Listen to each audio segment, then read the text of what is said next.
Hello. Welcome to Memory and Engagement Opportunity for Wellness. My name is Michelle Hobb, and I'm a speech language pathologist and the leader for the Meadowlark Special Programs. I'm glad you're joining me today. I think we'll learn some new things and review some things you may have already known. To start off with our review, I want to touch base on what we did last week, which was a new activity of creativity. So, did you try working on creating a story about the picture seen here? Last week, our topic for discussion was on cookies and remembering cookies and trying to learn some new cookies and some strategies and techniques for just memory, immediate and short term memory in general. So I hope you took advantage of this opportunity and you looked through this picture and spent some time just processing it. Did you work on describing it verbally, maybe sharing it with someone and having them try to conceptualize what you were describing in the picture in their own minds? Or did you try writing a story? Both have great value, and maybe you tried both. Also, did you try looking at your story from different viewpoints? Did you do it from telling the story as if you were the dog or as if you were the boy? Or maybe you looked at it as you were the parent who was walking in and coming across this scene. The other things that we want to do when we think about writing or telling stories and working on being creative is talk about the emotions. We know through much research and through our own experiences that when we can link memories to emotions, our ability to be able to remember is going to be much enhanced. So, what kinds of emotions are the people involved in this scene experiencing, whether it's the boy, the parent, or even the dog?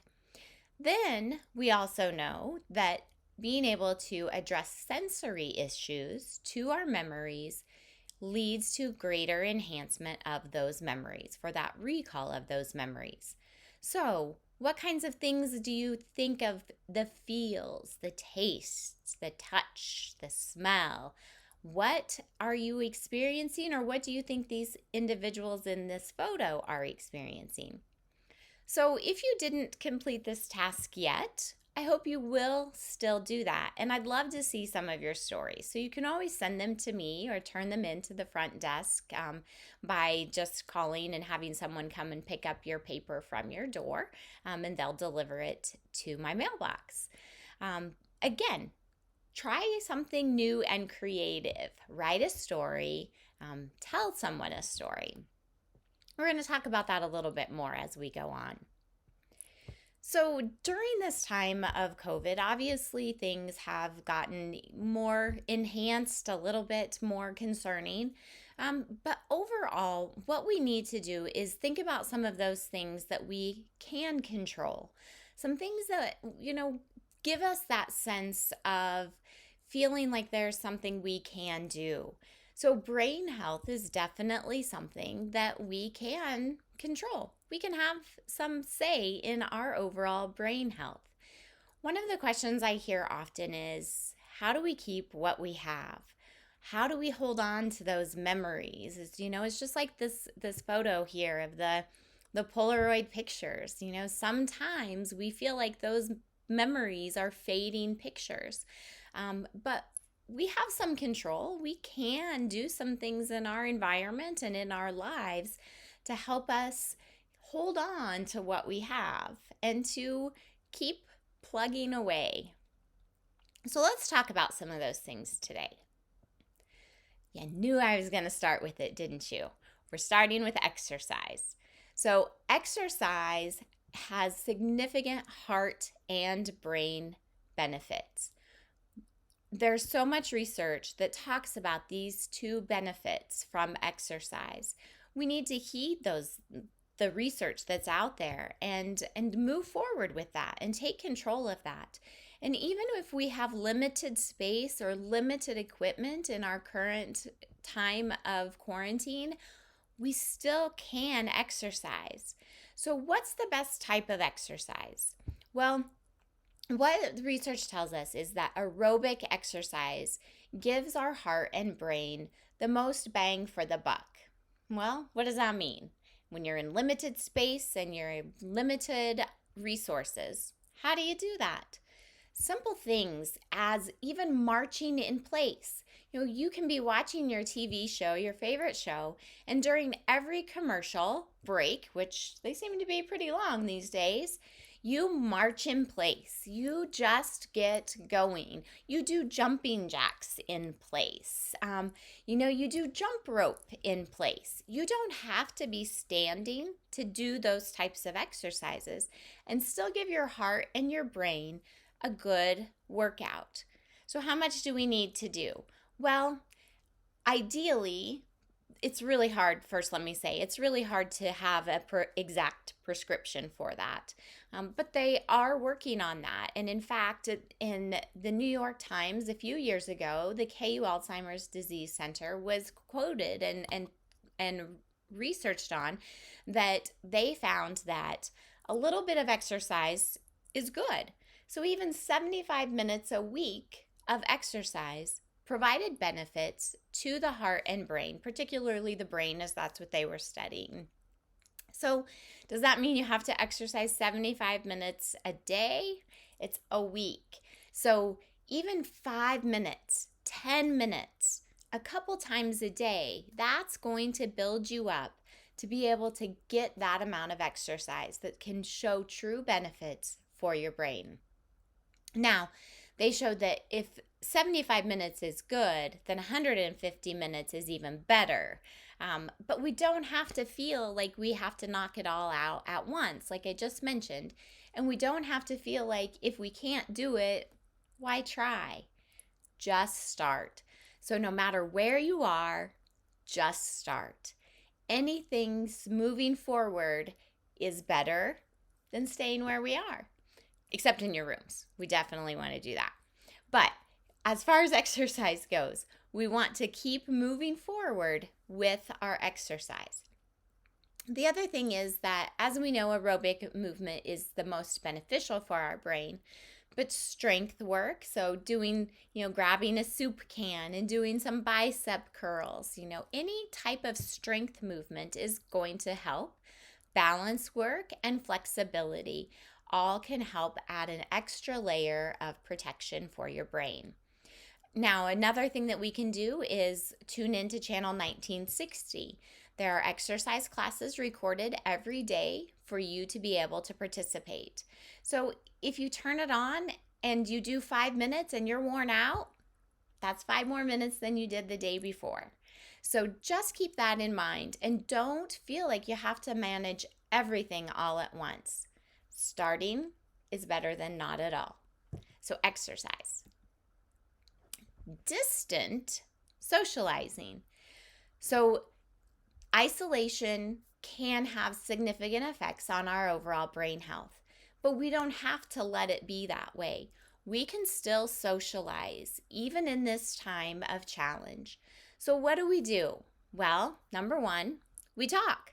So we call people, we do video conferences, we write letters, whatever it is that gets you into taking something in your brain and getting it out through vocalizations, writing, drawing, any form of expression is going to be good for you. Just the habit, just the use of language is better than not talking. The other thing is listening. So again, phone calls, video conferencing, reading. One of the things that we know is that if we have a hearing impairment, that can decrease our ability to tune in appropriately and have that solid communication. So sometimes we have to feel like we're talking through a can and the communication is going through the rope like we did when we were younger. But we still need to work on that talking and listening. So if you have hearing aids, make sure you're wearing them. Just like if you have glasses, you wouldn't think about reading without putting on your glasses. Don't think about communicating without wearing your hearing aids. being able to hear is critical. The other thing that is important that comes with communicating, with socializing and engagement, is the ability to process information and to recall information. When we're in a give and take of talking and listening, there's a lot of things happening within our brains. We're processing what has been said, we're processing our environment, we're processing and recalling things from our past or from our communication partner's past so that we can have that good dialogue. We can have that give and take. So please, just because you have walls that are right there that you're not able to move through, to open up, don't let that stop your ability to communicate with your mind, your voice. So, what do?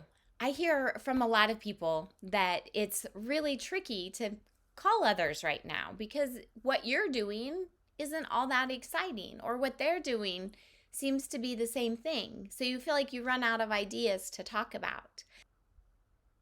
So I want to share a couple of ideas of how to improve those phone calls with other people or those video calls that you feel like have become pretty mundane. There's a great website that you can go to that is the National Day Calendar. So a lot of times we talk about those things in these MEOW sessions. But looking up and seeing what is the current national day. Maybe, like last week it was Cookie Day. And so when you call your friends or family members, you talk about cookies. You talk about what your favorite memories are of baking cookies, what you would bake if you were baking them now, the worst recipe that you ever tried for baking. You have lots of different ways that you can talk about those National Day activities. The other thing you can do is look up jokes. Telling jokes with your friend or your family member is a great opportunity to work on listening, processing, and trying to figure things out. Not to mention, it makes you laugh, which is also good for your brain. So not only could you try jokes, but you could also try some riddles or puzzles that you have to try to plan and solve. Try working on those together. Talk about working on listening and processing.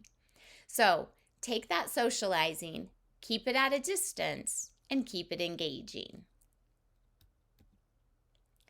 Healthy eating is another thing that we can definitely control and give us some great rewards when we think about our current brain health.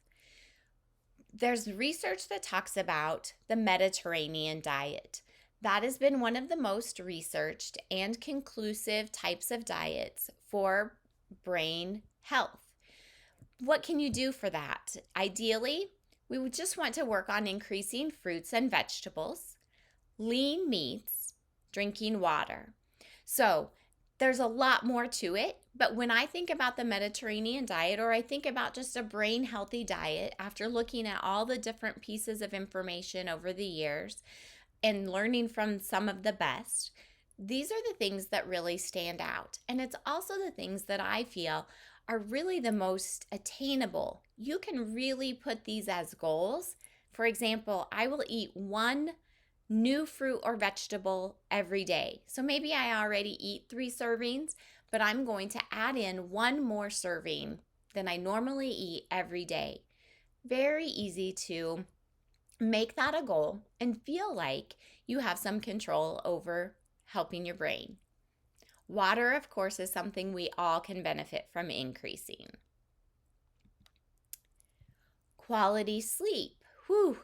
Boy, in these times of unease, this can be a tricky thing for all of us. So what can we do? How do we control that quality sleep? One of the things that comes up over and over again is sleep hygiene. And basically what that means is that we try to come up with a routine to help us get to sleep and stay asleep better. That can be things like not eating big meals or spicy foods before bed, decreasing the amount of fluids that you drink. Particularly, we want to not drink a lot of alcohol, caffeine, And even just drinking water a few hours before we go to bed can decrease our sleep quality because we have to get rid of what we just put in our body, which means getting out of bed, trying to fall back asleep again. Also, sometimes exercising before bed can interrupt your ability to go to sleep.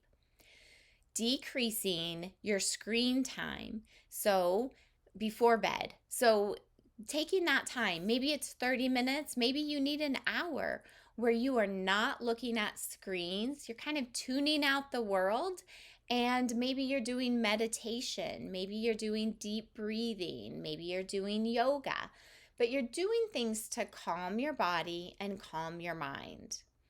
Some people also like to try other things like, some smells, like some aromatherapy. Maybe that's eucalyptus, maybe that's lavender.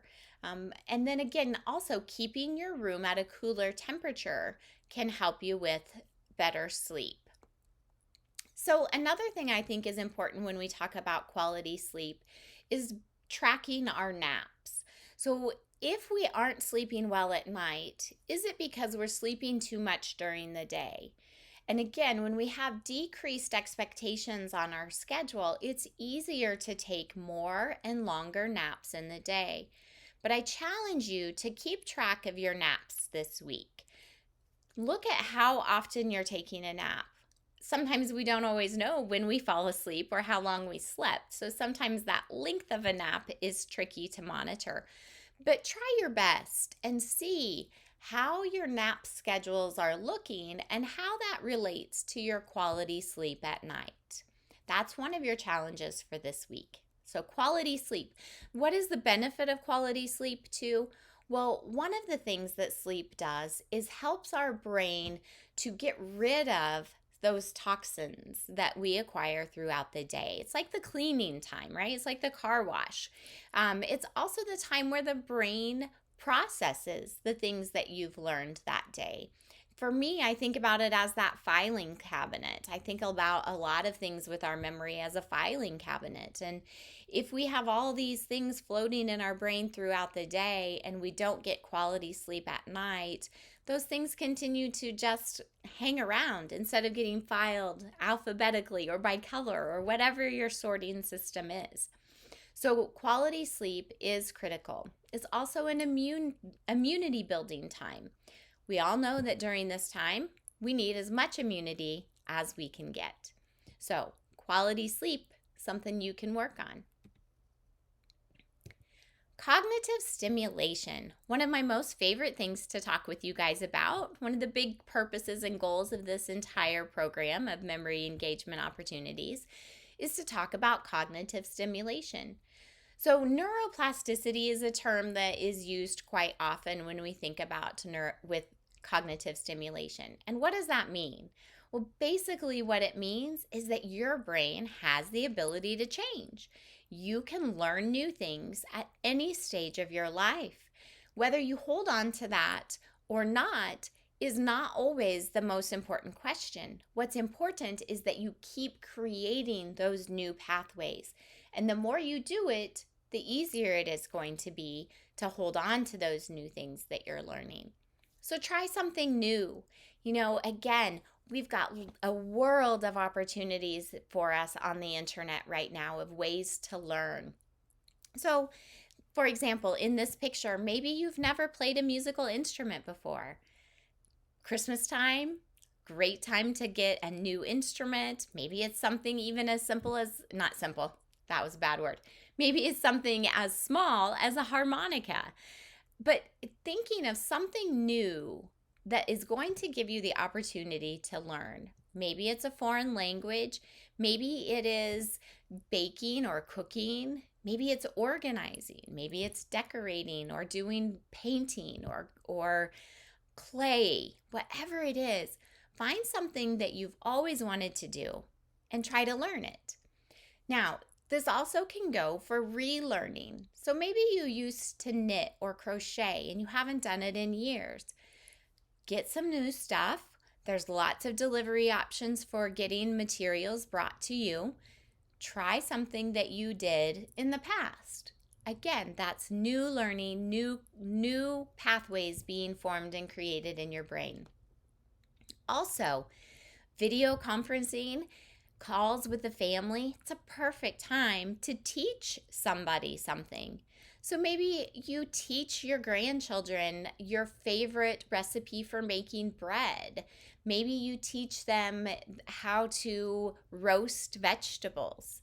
But teaching them a skill that you have that maybe pre-COVID we didn't have the time to sit down and to really teach those children things that we learned when we were younger. Things that you did in survival when you were a kid on the farm or in the city. What are some things that you can share and teach your children or grandchildren with the use of technology that would allow you to be the teacher and work on effective communication?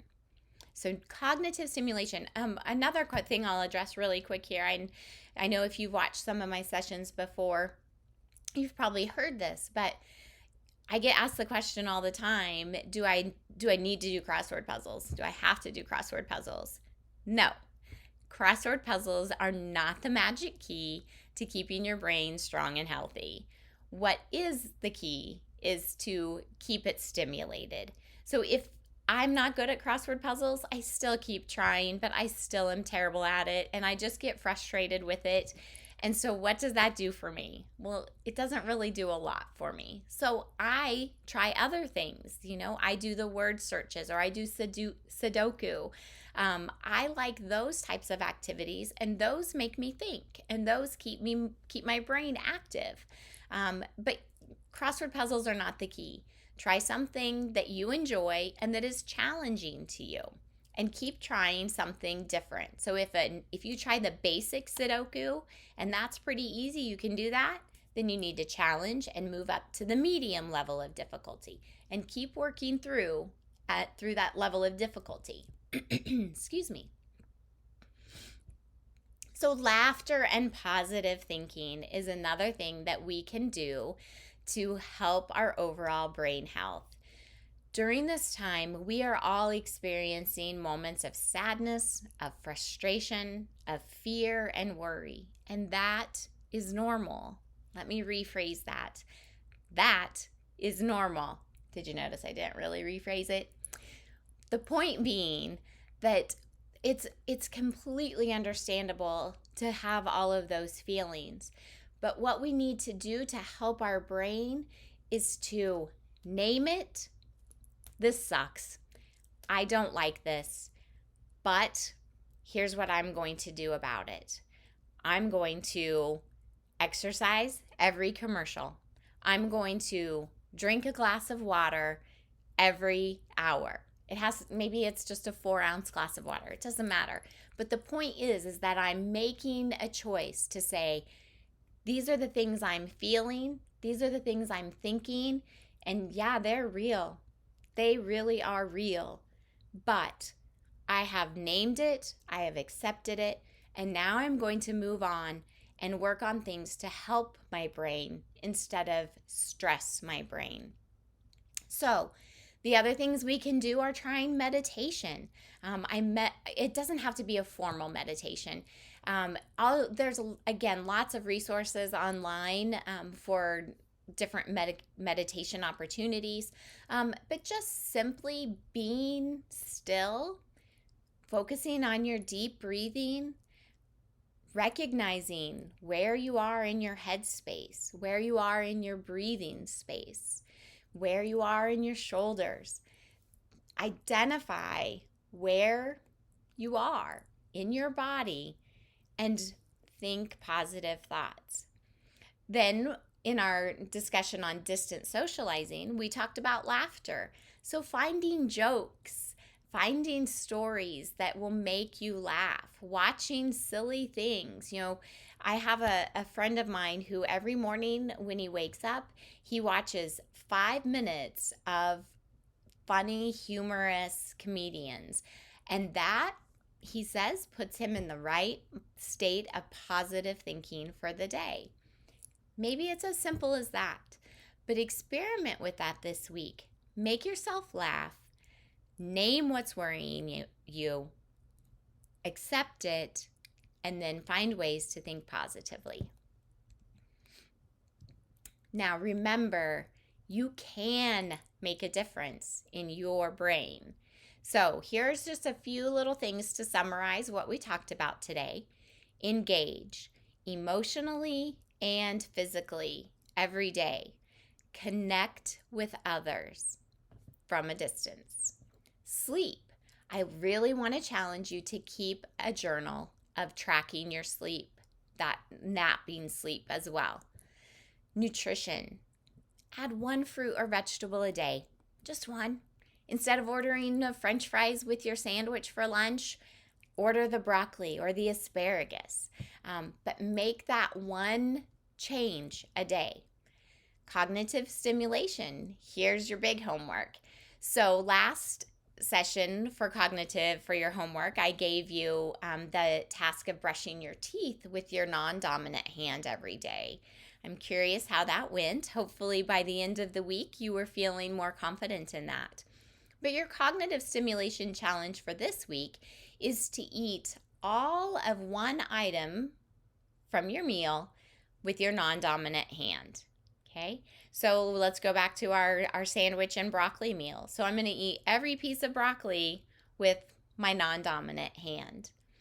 New pathways are being formed when we do that. And your brain is ignited and excited because you can make a difference in your overall brain health.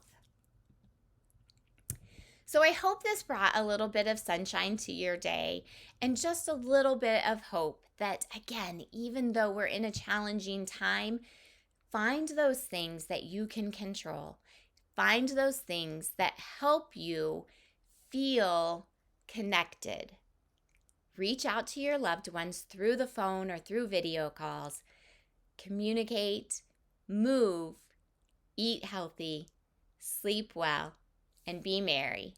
I wish you happy holidays, and I will see you again soon. Thanks for joining me. Bye-bye.